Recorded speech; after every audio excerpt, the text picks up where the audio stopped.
Hi, welcome to learnhowtogarden.com. In today's episode of the 10-Minute Garden, I want to share with you an interview from the Edible Garden Show at London's Alexandra Palace. If you're not already subscribed to me at Learn How to Garden, there's a link directly below this film. Click on that takes you to the website.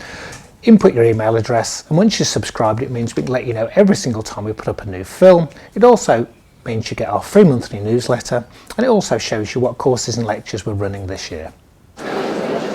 We're here at the Edible Garden Show to talk with Carl Legge about his new book, The Permaculture Kitchen. Can you give me a background to the book and explain permaculture to me? Yeah, I think so, Mark. I hope so. Permaculture is about trying to make systems that humans are involved with, so in this case in the kitchen, more sustainable and more resilient. So in terms of someone that's in the kitchen, I'm looking to help them use seasonal and sustainable food so that their environmental impact is reduced.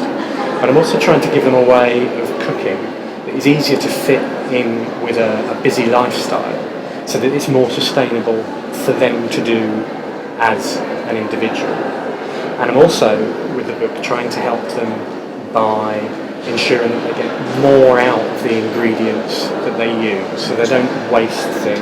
Yeah, because you were saying to me earlier, it's about preparing for gluts, isn't it? If we grow things, we sometimes get gluts, and it's what to do with those gluts when we've got them. Absolutely. Sometimes you've got, because you enjoy growing things, or the season's been particularly good, or just because that's the way things are, you've got a glut.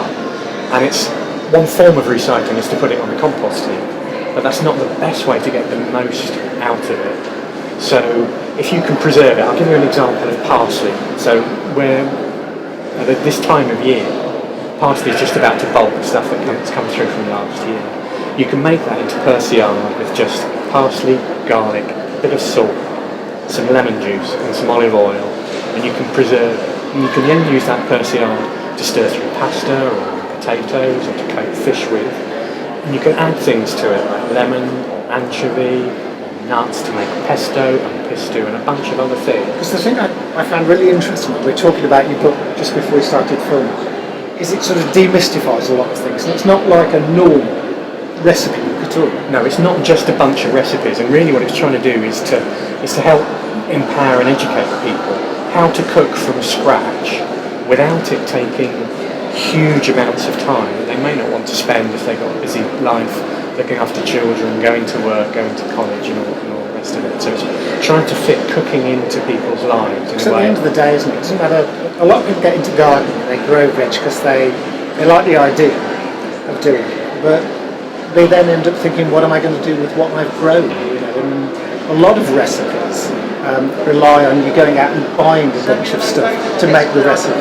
Whereas what this does is come at it from a different angle, isn't it? Saying, this is what you have. It is. These are the recipes you could make. Precisely. What it is starting with the ingredients, which is something that professional chefs do. They go to the market and get things. But it's doing what chefs do without all the faff and fripperies and tiddly bits around the edges. It's good, plain, honest cooking. So I love the bit about rice. Now, we had a quick chat before we filmed this, and the way you describe rice, you can just do three things to it, really. Yeah, I mean, if you look at rice, you can make a pilaf, which is a Middle Eastern dish, a paella, a Spanish dish, or a risotto, an Italian dish. But they, in their basics, they are fry vegetables, fry rice, add stock, and simmer it.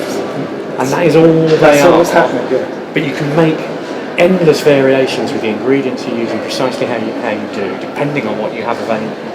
Because in your book, it actually does that, doesn't it? It says, this is how you do the basics, and then it gives you those variations. That's correct. Each of the recipes is structured with a basic method to get you to understand how it works very, very simply.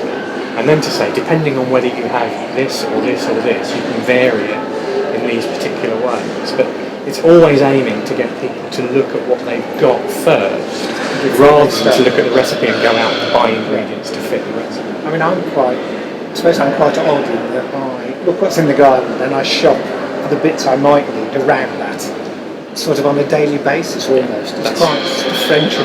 That's precisely the way.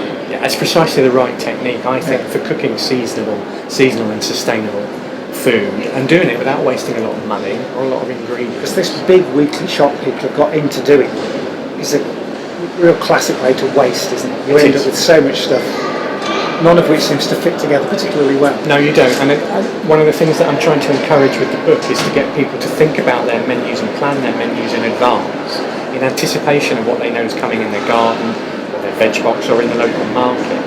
And then just have a list to fill in the gaps so that they're saving money and they're not buying a lot of ingredients that they're not ever going to use. So although people might not have heard of permaculture, in a lot of ways it's very much more to do with getting a more balanced approach to how we live. It is. It's a balanced approach. It's sustainable for the planet, but it's also sustainable for the individual or the family that's doing the cooking and the eating. Brilliant. Thank you ever so much for taking the time to have a chat with us. That's my pleasure, Mike. Thank you very much.